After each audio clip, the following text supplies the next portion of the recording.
This is Dolynny TV, ladies and gentlemen. Good afternoon, good day to you as the Edmonton Oilers get set up for Game 3 tomorrow, Monday night, 6:30 p.m. puck drop. We've already done the recap on Game 2, which you can watch from earlier today.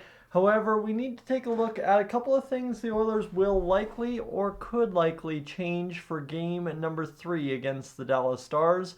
Before we get there, though, if you are new to the channel, I do want to encourage you right off the top to hit that subscribe button here. We're closing in by about the time this video has been live for an hour. We should be crossing 16,000 subscribers here on Dolynny TV. And I want to send a thank you back to everyone watching this right now that has done that here on Dolynny TV over the past few weeks, months, years, whatever the case might be. But what we need to know is the Oilers fell 3-1 to the Dallas Stars in game number 2.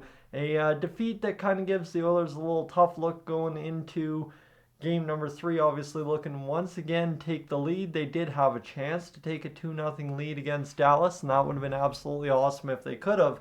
But now you get the split and you're ready for game 3. So when it comes to lining up the changes, when it comes to figuring out what the Oilers can do a bit different against Dallas than they did so far in the first two, in which you were able to beat Dallas in double overtime and then they beat you 2-1 with a 3-1 empty netter in regulation. Well, I can tell you there's one simple thing that everyone knows is coming and will likely happen in game number 3, that being Adam Henrique getting in the lineup. He took warm-ups for the Oilers this past game in game number 2, so I expect to see Adam Henrique in the lineup, which means there will be eventually somebody coming out of the lineup for Adam Henrique, and what I would believe it to be rather than Connor Brown, who was one of the guys that came in, and Sam Carrick, one of the guys that came in as well. I would believe it's likely either Ryan McLeod or else Derek Ryan, and I think if I'm giving you a percentage on who's more likely, it's more likely a 90% Derek Ryan's coming out and a 10% Ryan McLeod's coming out. But those are really the only two players you can sit here and argue haven't done enough overall in their time on the ice, although Derek Ryan's been phenomenal on the penalty kill, and so too has Ryan McLeod. The points just not there. Again, I'm not expecting Derek Ryan to get points, but if I'm figuring that a guy could get points and also penalty kill, I'm taking Henrique in for Ryan out.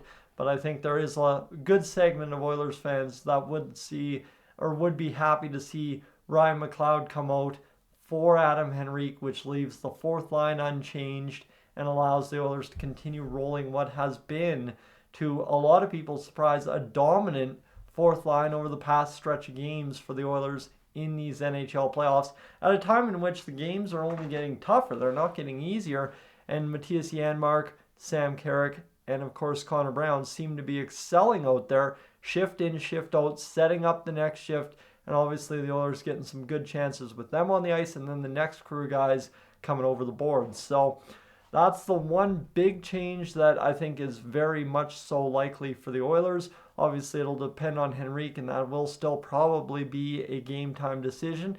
And that, as much as we talk about Henrique being better than Derek Ryan, there's no guarantee there. I mean, right, the only thing you know is Adam Henrique has a little bit more size on Derek Ryan, so one less thing to worry about, right? That board battle there where Derek Ryan turned over the puck, whether it be because he turned over the puck or because he got sandwiched in the boards and it scored free to the point. Your choice on how you want to break that one down.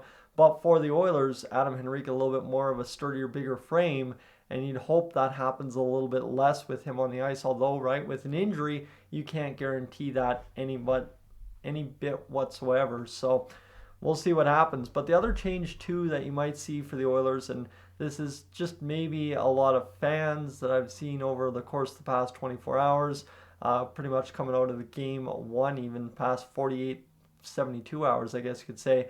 Going back to the double overtime game, obviously Stu Skinner's been phenomenal through 2 games, but you also know you've had a goaltender that has had a very good game against Dallas this season in Calvin Pickard, and a guy who was stellar when called upon in the Canucks series, and a guy that I think you could expect to see at some point in this series. So for the Oilers, if you're coming home, Stu's just got you a split in Dallas. I don't think there's any shame necessarily in turning to Cal Picard to rest Stuart Skinner, let him kind of rebuild back up the energy level to close out this series, right? That's the thing. The Oilers are very much so, they win game 3. They're 2 games away from closing out the series, and one might think that would, again, that duty falls to Stuart Skinner to do that. So if Calvin Pickard can kind of be your middle relief in the series, right, go from game 2-3 or 1-2, do 3, and then the Oilers go out there and get game 4 and 5 or 4, 5, and 6, whatever the case might be.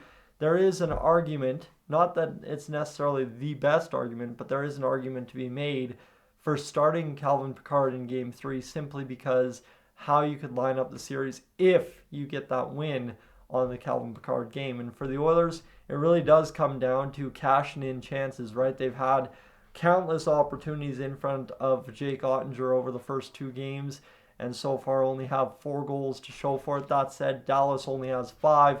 Both teams have scored 4 goals against each goalie, so really this is about as even of a series as you're possibly going to get through the first 2 games, given that it is the Edmonton Oilers, who, as an Oilers fan, right, we've watched this team all year, and it's like, yeah, this team's not really good at keeping it close. And then the Dallas Stars, who are really a just generally deep team, and you know how that stacks up for the Oilers. But so far, we've seen probably the best 2 hockey games of the playoffs from the Oilers in terms of just mistakes kind of clamped down, right? The defense, the offense pushing, but everything seems in sync in terms of doing the right things at the right time on the ice in the right positions. So for the Oilers, right, there's a couple of changes you can make. Again, I don't see any other changes really coming into effect, whether it be Calvin Pickard or Adam Henrique being the changes. Those are the only 2 that I think the Oilers can or will make at this point going into game 3, unless there's an injury we don't know about, unless there's something else going on in the background like a flu or something. But for right now, for the Oilers, it's quite simply they've got 1 key piece out of the lineup. Henrique comes in. Derek Ryan's a guy that could be very easily out of the lineup in that instance. I don't want to see Carrick. I don't want to see Brown come out, given what they've done in this series so far. And obviously, too, you don't want to see too much else happen. The defense, yeah, there's been some tough plays, but again, the defense has been keeping it right where it is. 4 goals in 2 games against the Dallas Stars. You're going to win this series if you keep that going and you keep the penalty killing effort up as well.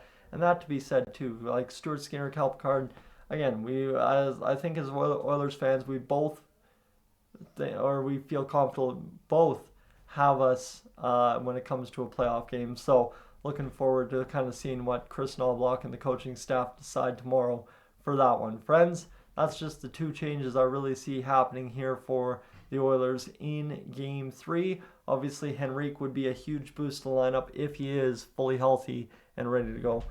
Thanks for being aboard. Like I said right off the top, if you are new to the channel, make sure to hit that subscribe button here this morning on Dolynny TV this afternoon, whenever you're tuning in. And for now, I am up on out of here.